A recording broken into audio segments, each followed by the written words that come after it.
Welcome to Grumble Jones. We're doing a new AAR this particular month. Maybe we'll do two this month, but at the moment, after a 4 week hiatus from the first one, we're going to do our second AAR, and we're going to do a new concept. Well, I say new; it's going to be retro. There's so many videos that we've done in the past. Well, so many AARs that we've done in the past, not videos, but AARs. And after over 900 posts on Grumble Jones, we've got a lot of old content that's kind of faded into the background, and it would be good to look at again. So what I've done is I've gone back in the history and looked at those AARs which are the most viewed. Some have well over 1,000 views, and those are the most popular ones. So those are the ones would be great candidates like Fighting Withdrawal, Subterranean Quarry. But I wanted to really kind of go out on a limb on this one and do something a little bit different. So, what we're going to look at today is Critical Hits Gettysburg Turning Point 1863 scenario number 4, At Will Fire. Um, the American Civil War has always been a passion of mine since I was a small child, growing up in Northeast Tennessee, Southwest Virginia, and traveling to see my grandparents up in Philadelphia. The Shenandoah Valley was up I-81, a huge part of my childhood, stopping at Newmarket, stopping at Port Royal, Front Royal, and Bull Run, Manassas, up to Antietam, up to Gettysburg, and then across through York, Lancaster County to Pennsylvania and Philadelphia. And of course, all the time we spent as a family in Delaware, Aztec Island. We typically would camp there every summer. So Ocean City, Maryland, is a huge part of my life. I just really love the Delmarva area, and of course, my parents, my father's from Washington D.C., my mother's from Philadelphia. So I spent a lot of time in D.C., spent a lot of time in Philadelphia, and then of course I had aunts and uncles that were in Sterling, Virginia, Baltimore, Maryland. So really, just a lot of great memories of that time. And the American Civil War, particularly Gettysburg, has always been central to my Civil War journey, if you will. Since I was a small boy, I've been there 3 times. I've had the opportunity to take my family there once. But again, we're going to try something new. I want to go back and look at some of the old AARs and convert them into YouTube videos and see how that looks. Here we have Longstreet as the First Corps moves towards its destiny at Gettysburg. So Gettysburg Turning Point 1863 is a critical hit product. I've attached the link here for Desperation Morale and give you an opportunity to uh, read what Mark Pitcavage has to say about this product. Again, that should always be your go-to if you want to know anything about an ASL product, whether it's MMP, Bounding Fire, LFT, Lone Canuck, Heat of Battle, Rally Point, Schreier Point, um, Advancing Fire, and of course Critical Hit. Uh, yeah, there's always this undercurrent of dissatisfaction that's associated with Critical Hit. I will say that my experience with Critical Hit really has kind of been limited to this. I've got some other products that I have not played yet, but I was very very pleased with this Gettysburg product. And again, it's converting this to ASL is a difficult thing to do. I'm not going to say that they nailed it, but I felt like for what it was, it worked out pretty well. So this is a 2001, my last opportunity to be in Gettysburg, which man, that's really hard to believe almost that it's been 25 years now since I was in Gettysburg. We went up there right before 9/11. So we, took the family up to Washington D.C., did all the D.C. events, Arlington Cemetery. My children were still relatively young, and they walked all the way from the National Air and Space Museum back to Arlington Cemetery. So I was really impressed with their fortitude in the DC heat in the middle of July. But we were up there to see my mother in Philadelphia, and yeah, You had to stop. You had to get the pictures at the Lincoln Memorial, at the Washington Monument, Air and Space Museum, all the things, and of course, watching the changing of the guard at Arlington is a must for any American citizen, in my opinion. I included some of the write up, and you're welcome to read these as you want, but they're also out there in the blog. But again, as I said, a lot of people get twingy. They don't like to see anything that isn't World War II or roughly pre World War II, Spanish Civil War, and maybe as far back as the Chinese Civil War. Um, Much beyond that, it feels problematic. I mean, there's still folks that are not comfortable with World War One, and World War One and the American Civil War have a lot of similarities. Once you get to the Petersburg stage of the American Civil War, you're very very close to what World War One would be like, minus of course armor and air power. But at any rate, in this game, each counter represents about 20 to 25 men. Stacking limits are you can have up to 6 multi-man counters in a hex. That's a lot of guys in a single hex. Um, some of the changes in terms of mechanics. Officers are very important in this. You lose freedom of movement if you don't have an officer. Standards are very important in the game. Loss of a standard can also limit your ability to function as a unit. Additionally, there's none of the defensive fire mechanics that you're used to in ASL. These are muskets, rifled muskets. There's no first fire firefighter. There's only a final fire. So when you take that volley, make sure it counts. Just more pictures from Gettysburg, 2001. So the scenario that we're talking about, fire at will or at will fire, is a very small scenario. It involves 4 regiments, 2 Union, two Confederate. On the Confederate side, you've got Daniel's Brigade, the 45th North Carolina, the 2nd North Carolina, and then you in the Union side, the 149th Pennsylvania and the 143rd Pennsylvania. And this is day one. I mean, really, roughly the very beginning of the battle, after Beaufort has kind of been pushed back, and the Confederates are moving towards Gettysburg proper. And so this allows us to blow it up, and you can see now how this battle is in relationship to the city or the town of Gettysburg at that time. Where are we on the map? Just some inserts again, showing Daniel's brigade as it moved. And Daniel's brigade is kind of unique in the way that they approach the battlefield, right? So they're headed towards the railroad cut, which I don't believe they knew was there. I think they were unaware that the railroad cut was there. And of course, it's going to become this barrier to their advance. Again, it's a critical hit scenario from the Gettysburg Turning Point 1863 pack.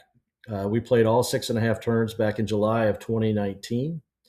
I was the defender commanding the 143rd and 149th Pennsylvania regiments of the 2nd Brigade, 3rd Division, 1st Corps, Army of the Potomac. Dan was the attacker in this case, elements of Daniel's Brigade, Rhodes Division, 2nd Corps, Army in Northern Virginia. His specific units would be the 2nd North Carolina Infantry Battalion and the 45th North Carolina Infantry Regiment. And again, you've got all veterans engaged here on both sides. These are both veteran formations. The 149th Pennsylvania Bucktails, obviously storied, famous unit from the American Civil War. They would hold their position from 11:30 until the Corps was retired. They would resist several assaults of the enemy, making 2 successful charges to the railroad cut. July 2nd, they moved to the support of the left and remained on picket all night. And in the morning of the 3rd, they moved to the left of center, where its other monument stands today. They carried into action 450 men. They had 159 wounded, 66 mortally wounded, captured or missing, total of 336. So quite heavy losses for the Bucktails. The 143rd was facing north in position, which it held until 11:30 also, until the 1st Corps fell back. Its last position on Seminary Ridge, resting on the railroad cut, July 2nd and 3rd. It was in line on the left center, and on the 3rd assisted in repulsing the final charge of the enemy. So the 143rd was in it from the start to the finish. They were similarly equipped with 450 men. Their killed were 1 officer and 20 men. Wounded was 11 officers, 130 men. Captured or missing 91. Total loss of 253. So not quite as severe as the losses that the Bucktails suffered. They were recruited in the counties of Luzerne, Susquehanna, and Wyoming, and Lycoming. They mustered in August of 1862, mustered out in June of 1865. On the Confederate side, General Junius Daniel was commander of the North Carolina Brigade. This is another West Point trained officer. Um, he has a storied career during the Civil War. His unit would push hard through the first day of Gettysburg, and he would ultimately be killed at the Battle of Spotsylvania, right at the Muleshoe. So he was in the outside of maybe Franklin, Tennessee, probably the most awful place anybody could have been, at the Muleshoe. So here's the map with the victory locations outlined right up here. You can see. Here's the Confederate setup zone. This is the railroad cut. Here is the pike with the 143rd and 149th. And Battery B, 4th U.S. Arty, was over here. This is basically, McPherson's Ridge. This is day one. The artillery was 4 12-pound Napoleons, and they were situated to enfilade the Confederate advance towards the railroad cut. And you will see in the game that battery does some good hot work against Dan's Confederates. The critical hit maps have to be put together. You can see the tape nightmare. And again, this is a criticism that we see around critical hit, and it's deserved in this case. I struggle to get these maps put together, and again, there must have been a print run requirement, whatever it was that caused this. But it is inconvenient, and it's just not clean. So again, we talked a little bit about how things are different. You can see these control regimental counters basically give you the two ends of the regiment so that you know which regiment is where. It delineates their positions. The regimental battery markers are indeed used the same. So here we have the battery, the 4th U.S. Battery. And again, I was pretty pleased with the counters. I thought the artwork was really good. What you will notice as you watch this is that the gray and the blue look very, very similar. That's a little unfortunate. It's hard for you to differentiate between the blue and the gray in the video. In person, it was easy enough to make the difference. So here we have the beginning of this and how we expected Dan to move. So the 2nd North Carolina would be kind of angling towards these woods. The 45th was going to go directly towards the railroad cut. Just close up with the 143rd Pennsylvania on the Chambersburg Pike. The 149th on the Chambersburg Pike.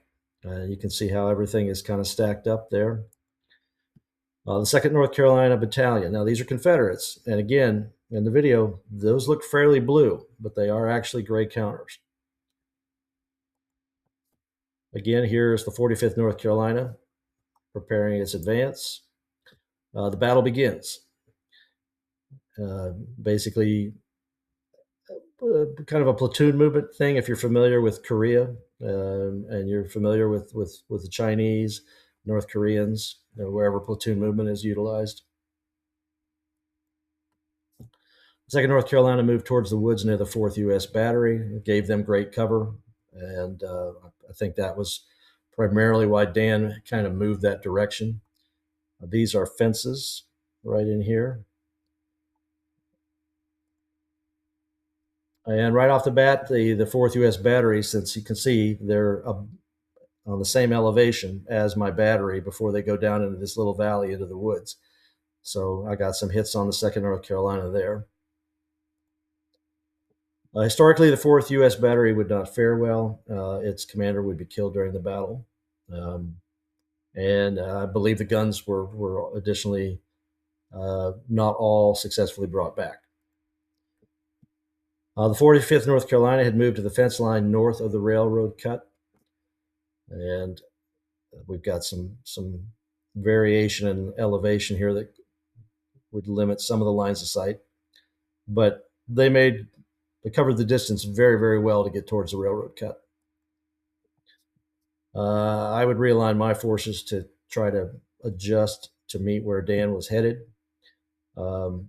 The 149th PA would shift to put fire down on the 45th as they clambered over that snake rail fence into the railroad cut.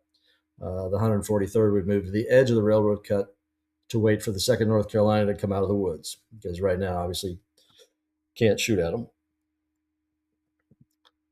For much of Dan's advance, only my Napoleons really had LOS and range to throw some round shot into his ranks.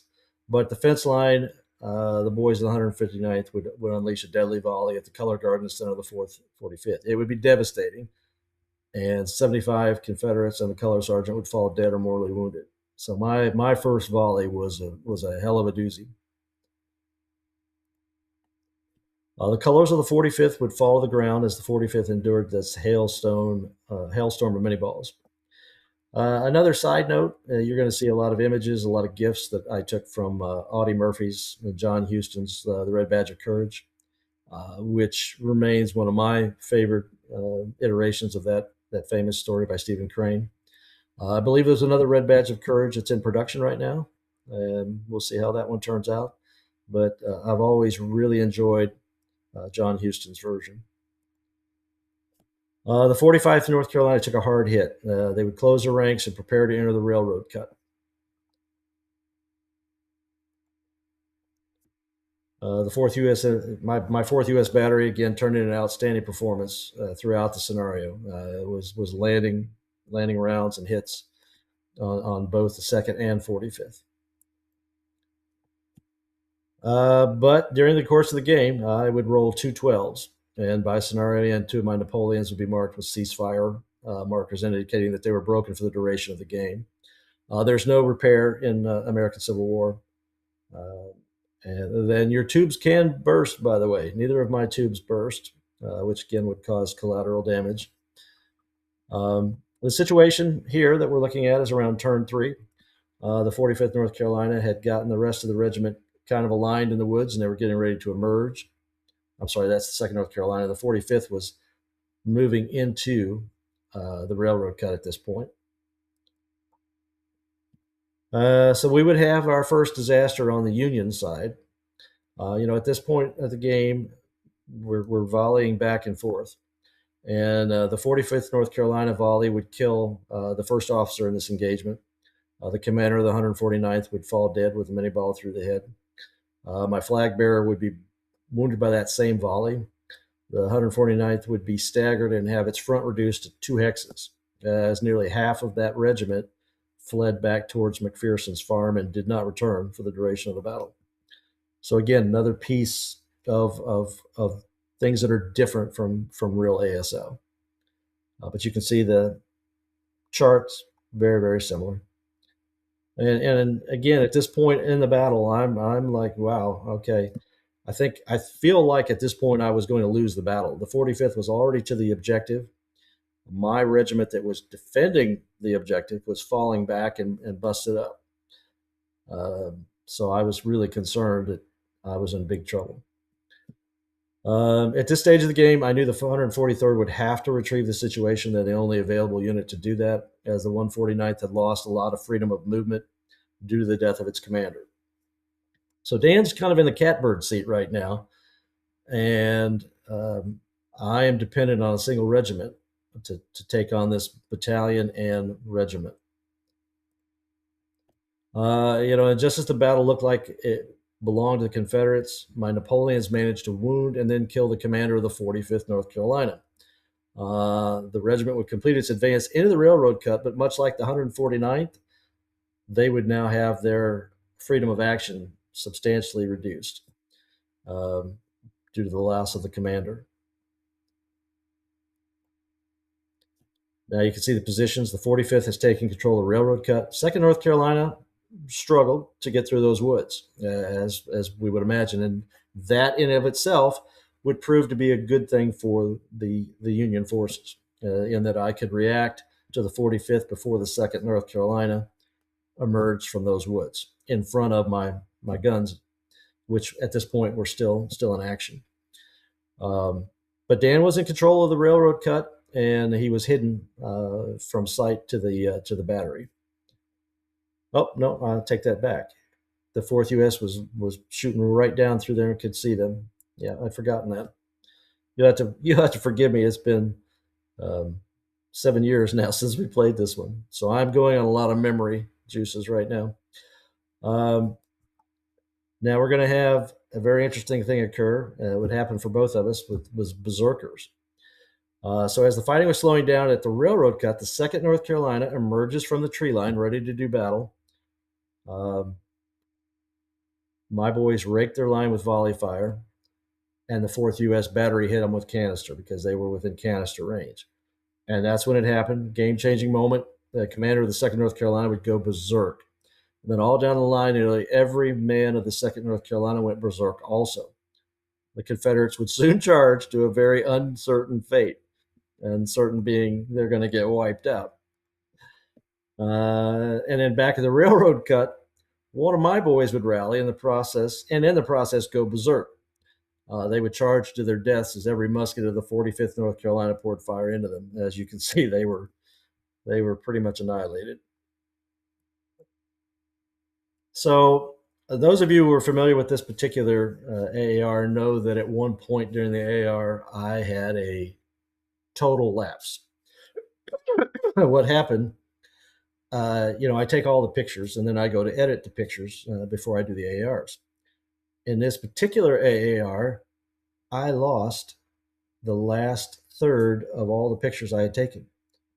Somehow I managed to delete the file before I had finished downloading all the pictures. So at this point now, I have no more photographic evidence of the scenario.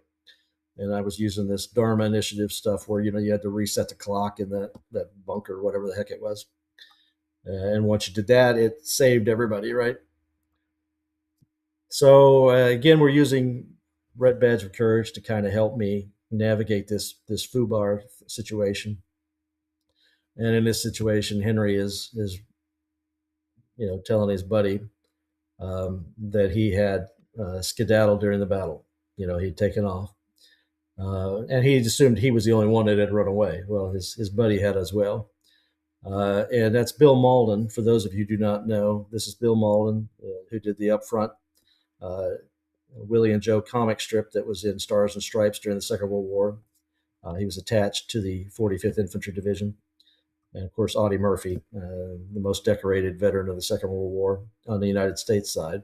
And he was in the 3rd Infantry Division.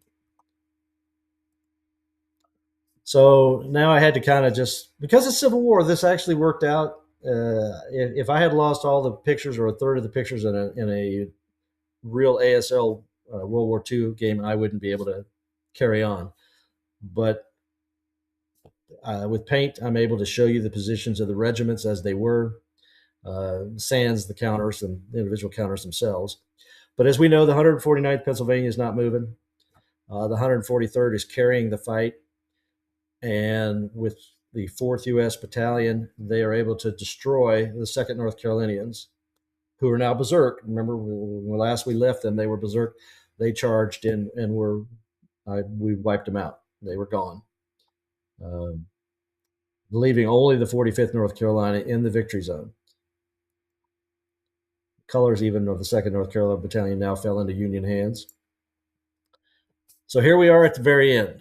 And again, I'm still thinking at this last movement phase that this is going to end up being a Confederate victory still.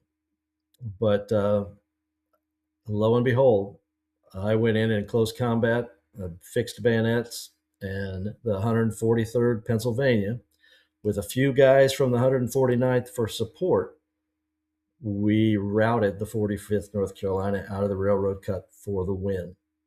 So it was a very, very exciting game. I have to say, if you are a fan of the American Civil War, I highly recommend you take a look at this. So the boys of the 143rd Pennsylvania had secured the victory, and at least for an hour or so on day one, gave the Union cause some hope. As we know, day one would not end well for the Union forces. Although I guess you can say their ability to secure Culp's Hill that night probably secured the victory after 2 more days. So, hey, appreciate you guys watching. I hope this wasn't too heretical for those of you who are not big fans of things that are not World War II related for ASL. But again, I wanted to share my particular love for this part of our history, as well as the opportunity to enjoy it in ASL. So remember to always hold the line, and we'll see you next time.